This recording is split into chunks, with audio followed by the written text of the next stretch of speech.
God bless you, dear ones. Welcome to the Word with Chester. Today we will begin study in chapter 18 of the book of 2 Samuel. I do appreciate you for being here. And as I say always, it blesses me when I know that you watch us. God is so good, and I want you to know how much I appreciate you. Well, today we're going to begin our study at verse 1 of chapter 18. But for the benefit of those that are just now logging on, or maybe this is your first time watching, we're reading through this Bible verse by verse and chapter by chapter. Now, to get an understanding of what's going on here for our newcomers, Absalom, which was David's son. David was the king of Israel, and his son rose up. He got very popular, using his dad's clout, if you please. He got very popular, and the people loved him, and he led a revolt against his father. He wanted to be the king himself and to be the one who executed judgment or justice on Israel. And get the picture. He wasn't satisfied with being a prince or the king's son, so he decided he wanted to rise up and take the kingdom for himself. Now, we're going to begin reading at verse 1. Now, keep in mind that they are in a grievous battle. The men that were with David, which were actually fewer than the number of men that was with Absalom.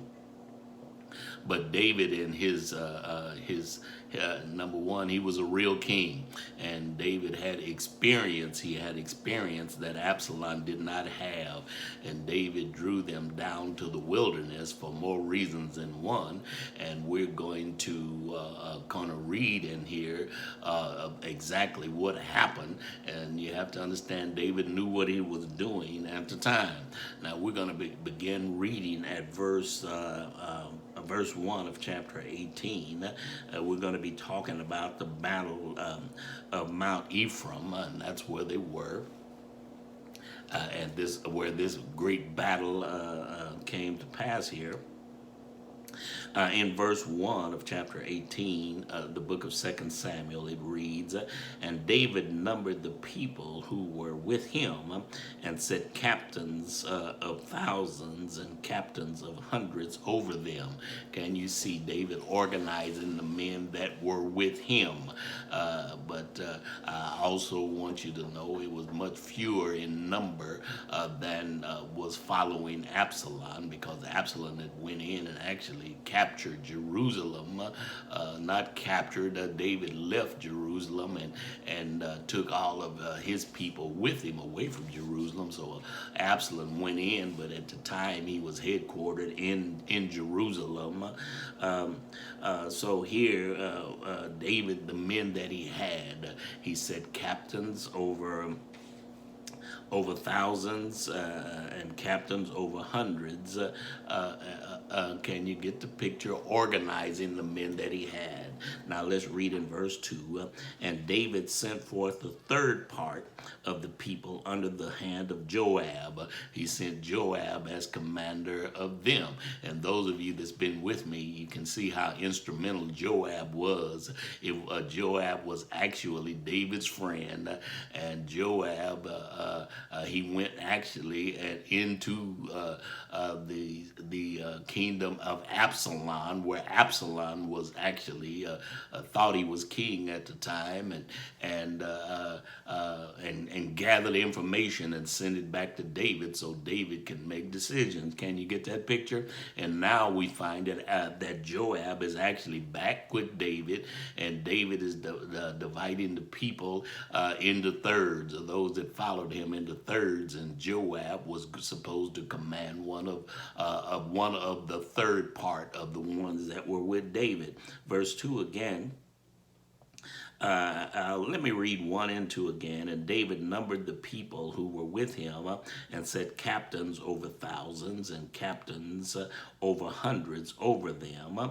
And David sent forth a third part of the people under the hand of Joab. Can you see? He sent a third of them with Joab and a third part under the hand of Abishai, the son of Zeruiah, Joab's brother. So these two were brothers, and that's something that you can keep in mind. Joab and Abishai, they were actually brothers, and they were allied. When I use allies, I mean they were friends of David. And he said a third with Abishai, the son of Zeruiah, Joab's brother, and a third under the hand of Itaiah, the Gittite. And the king said unto the people, I will surely go forth with you myself also. So David, he put them in charge. But you got to understand why David is doing what he's doing. They were after David, and they wanted to kill David because that was the objective. If they would have killed David, Absalom would have been the king over all of Israel. And I want you to get the picture. So let's read on and get some intelligence here. In verse 3, and the people answered, Thou shalt not go forth, for if we flee away, they will not care for us. Neither if half of us die, will they care for us. But thou art worth 10,000 of us. Therefore, now it is better that thou send us aid from the city. Can you see they're giving David counsel here now? You're worth everything that we have. You're worth 10,000. 10,000 of us. Can you get the picture?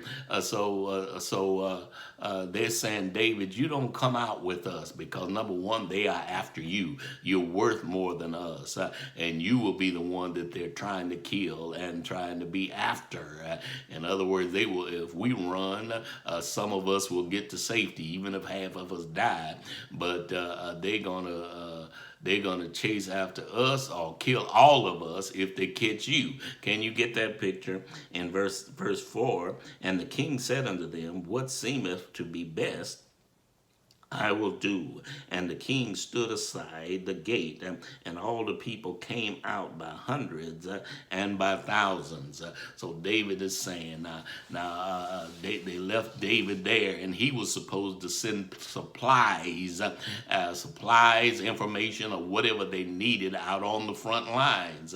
So that was what David was going to do at this time. Again in 4, and the king said unto them, What seemeth to you best, I will do. And the king stood beside the gate, and all the people came out by hundreds and by thousands. Verse 5, and the king commanded Joab and Abishai and Itaiah, saying, Deal gently for my sake with the young man, even with Absalom. And all the people heard when the king gave all the captains orders concerning Absalom. Well, get the picture. Absalom was David's son, and I don't care how off one of your children get, you still don't want to see them hurt. You don't want to see them killed. Yes, if anything, you would want to discipline them yourself, because you know you will be disciplining them out of love and not trying to kill them. And so can you get the picture? David is letting them know, you deal gently with Absalom. In other words, when you go in and you take this this battle, win this battle, deal gently with Absalom. Don't kill him. Now verse 6, and the people went out into the field against against Israel, and the battle was in the forest of Ephraim. Now get the picture. The battle was in the forest. Now there's some people great fighters, but they can't fight in certain situations, and so David had experienced in all situations, and David actually on purpose went out into the wilderness, and here. Let me read 6 again. And the people went out into the field against Israel, and the battle was in the forest of Ephraim. Now, verse 7, and the people of Israel were slain before the servants of David. The people of Israel were slain before the servants of David. And there was a great slaughter that day of 20,000 men. Can you get the picture? The people of Israel, or the people that were with Absalom, they were slain mightily. They were killed, over 20,000 of them killed at that time. For the battle was there scattered over the face of all the country, and the forest devoured more people than the forest. Let me read 8 again. For the battle was there scattered over the face of all the country, and the forest devoured more people that day than the sword devoured. In other words, the forest killed more people than the sword devoured. Now, what do you mean? In the forest where there's a lot of trees and things of that nature, you have to know what you're doing, especially in battle type situations. You have to know how to ride. Can you get the picture? How can we put it this way? If you're not used to fighting in the forest, you don't know even how fast that you should be riding, and sometimes going in breakneck speeds. Can you get the picture? One of the trees knock you off your beast. One of the trees kill you because you don't know how to ride in that type of situation. So that was the case here. The forest killed more people than the sword did that day because they didn't know how to operate in that type of situation, and Absalom didn't either. Now let's read on in verse 9.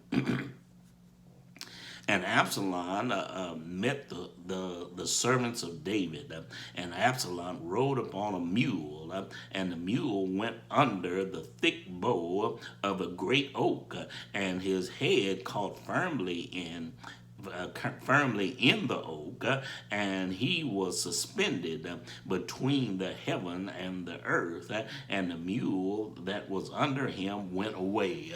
I want you to get the picture. Absalom riding a mule now, and he went under went through this oak tree, and the oak tree caught him, whether by his hair or the same beauty we talked about his hair on another lesson, or how it caught him. He was hung in a tree, and the mule went out from under him, and he was hanging there. So can you get the picture? He was hanging on this great oak and couldn't get it loose. Now that's a bad situation to be in, but that was the case. Absalom couldn't get it loose. He was hanging there on that oak. Now let's read in verse 10.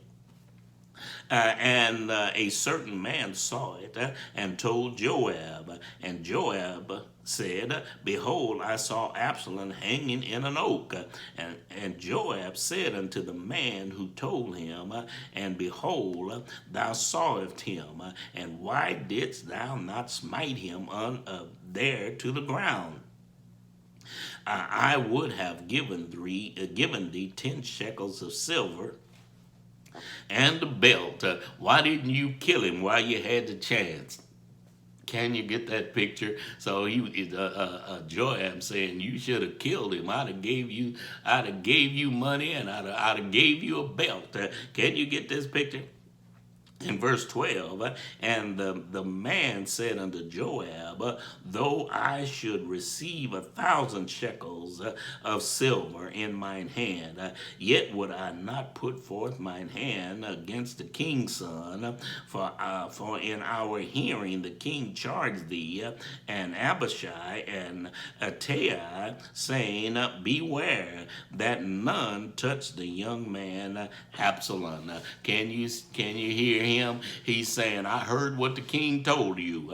I heard him tell you all not to be easy with Absalom.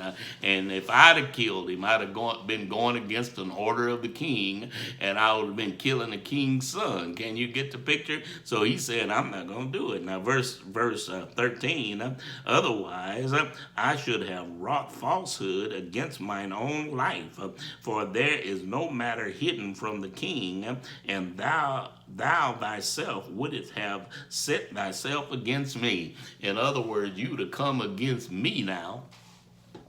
If I would have killed Absalom. Now let's read in verse 14. Then said Joab, I may not tarry thus with thee. And he took 3 staves in his hand and thrusted them through the heart of Absalom while he was yet alive in the midst of the oak. Can you get the picture? Absalom hanging from the tree, yet alive, and Joab took these staves and drove them through his heart. Verse 15, and 10 young men who bore Joab's armor compassed about and smote Absalom and slew him. And Joab blew the trumpet, and the people returned from pursuing after Israel, for Joab held back the people. Can you get the picture? They could have continued to go after Israel and kill them. Can you get the picture? But that wasn't their focus. Their focus was for David to be the king, and the king is not going to go out to try to kill everybody. Can you get the picture? Once the victory is won, he wants to save all the lives that he possibly can, because the victory is won. In verse 17, and they took Absalom and cast him into a great pit in the forest, and laid a very great heap of stones upon him, and all Israel fled, everyone to his tent. All of them went home. Can you get the picture? All of Israel fled, and they had put Absalom in a pit and covered it over with stones. I want you to get that picture here now in verse 18. And Absalom in his lifetime had taken reared up for himself a pillar. Absalom did this himself. He reared up a pillar for himself, which is in the king's dale, for he said, I have no son to keep my name in remembrance. And he called the pillar after his own name, and it was called unto this day Absalom's place. Well, that was Absalom's place, but I want you to get the picture. He named that himself because he didn't have an heir. Get that now. And so him being the king's son, if he'd have continued living and had an heir, there was a possibility, but yet God always knows what he's doing for his kingship to go farther, but he chose to take it upon himself. Can you get the picture? He could have, God was in the picture because God had a special man to carry on the lineage all the way to our Lord and our Savior Jesus Christ. But can you get the picture? Absalom had no male children, none that could carry on his name. And I want you to get that and understand it. Let's continue reading. Perhaps we'll get through this chapter. In verse 19, then said Ahimaaz, the son of Zadok, let me now run and bear the king tidings. Now the Lord hath avenged him of his enemies. And Joab said unto him, Thou shalt not bear tidings this day, but thou shalt bear tidings another day. But thou shalt bear, but today thou shalt bear no tidings, because the king's son is dead. Don't carry no tidings today. Why? Because the king's son is dead. And then said Joab to the Cushite, Go tell the king what thou hast seen. And the Cushite bowed himself to Joab and ran. He bowed himself to Joab and ran. Now, he told this man to go tell the king what they saw. In verse 22, then said Ahimaaz, the son of Zadok, yet again to Joab, but come what may, let me, I pray thee, also run after the Cushite. And Joab said, Why wilt thou run, my son, seeing that thou hast no tidings already? In other words, why would you run after him now, seeing you have no tidings already? Verse 23, but come what may, said he, let me run, and he said unto him, Run. And Ahimaaz ran by the way of the plain and outran the Cushite. Can you get the picture? He outran the one that was taking the message. Now we'll read on. And David sat between the two gates, and the watchman went up to the roof over the gates and the wall, and lifted up his eyes and looked, and behold, a man running alone. He saw a man running all by himself. Verse 25, and the watchman cried and told the king, and the king said, If he be alone, there are tidings in his mouth.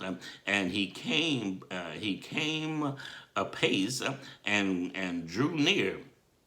And the watchman saw another man running, and the watchman called unto the porter and said, Behold, another man running alone. And the king said, He also bringeth tidings.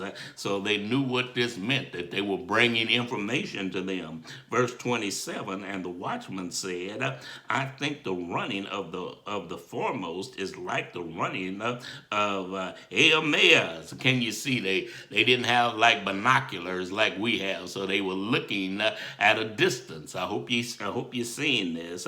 Read 27 again. And the watchman said, I think the running is the foremost is like the running of Ahimaaz, the son of Zadok. And the king said, He is a good man, and cometh with good tidings. And Ahimaaz called and said unto the king, All is well. And he fell down to the earth upon his face before the king, and said, Blessed be the Lord thy God, who hath delivered up the men that lifted up their hand against my lord the king. And the king said, Is the young man Absalom safe? And Ahimaaz answered, When Joab sent the king's servant and me, thy servant, I saw a great tumult, but I knew not what it was. In other words, I saw some trouble, but I didn't know exactly what was happening. Now let's read in verse 30. And the king said unto him, Turn aside and stand here. And he turned aside and stood still. Verse 31, and behold, the Cushite came. And the Cushite said, Tidings, my lord the king, for the Lord hath avenged thee this day of all them who rose up against thee. And the king said unto the Cushite, Is the young man Absalom safe? He just asked him point blank, ask them a question, is Absalom safe? And the Cushite answered, the enemies of the Lord, the king, and all who arise against thee to do thee harm, but as that that young man is. In other words, he was one of the ones that rose up to do you harm. In fact, he was the main one that rose up to do thee harm. So he just let him know at that time that that is saying that Absalom is dead, because he's saying all of those that rose up against you to do thee harm are dead. I'll read 32 again, and maybe we'll get a greater understanding. And the king said unto the Cushite, Is the young man Absalom safe? And the Cushite answered, The enemies of the Lord, the king of my lord, the king, and all who rose against thee to do thee harm, as that young man is. Can you get the picture? So he put Absalom in the bunch with all of the rest of them. Now let's read in verse 33.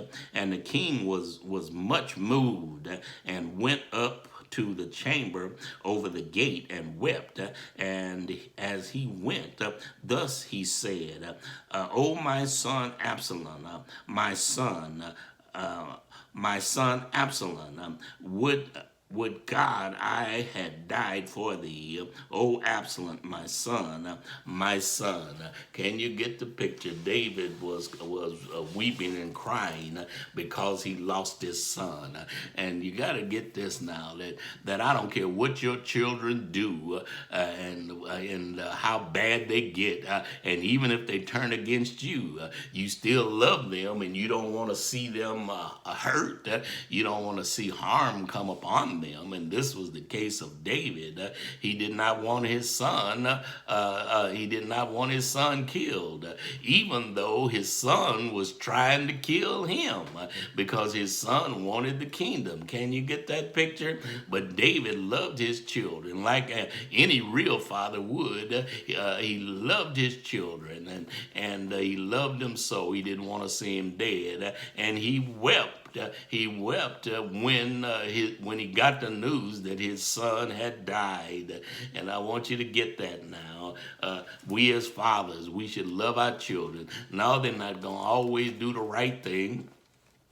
They're not going to always do the things that you think they ought to do. But yet you should love them. Even when they're wrong, you should love them. And ask God to take care of them. But I want you to know, get the promises of God. God promised David that the kingdom would never be taken from him. The kingdom of Israel would never be taken from him. He wouldn't do him like he did Saul. So you have to understand the complete prophecy, the prophecy coming to pass, that David did not lose the kingdom. The kingdom was yet in his hand. He was yet the king of Israel. God planned it that way. And so regardless to what happens, David would keep the kingdom. Yes, he had to suffer some for his sins. His sins, God had told him through the prophet that you were gonna that your family, you're gonna have trouble in your own house, and that prophecy come to pass.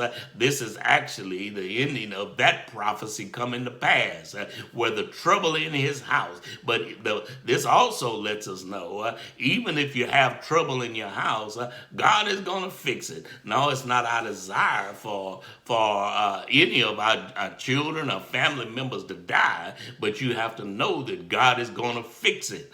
He'll fix everything, and you don't have to reach your hand out to kill anyone. Can you get the picture? When you put it in God's hand, you never want anybody hurt. You never want anybody, especially any of your loved ones, to die. But you got to also get the picture. When you put it in God's hands, it's in his hands to do with it as he wills. And this was the case here in this story. We're not complete with the story of David, but yet you have to understand the name of Absalom rising against his father. Get the picture. That's the end of Absalom's story, but the story of David will continue. Well, my dears, I want you to know that I do love you. I love you with the love of the Lord, and God is so good to us, and we ought to praise, we ought to magnify his name at all times.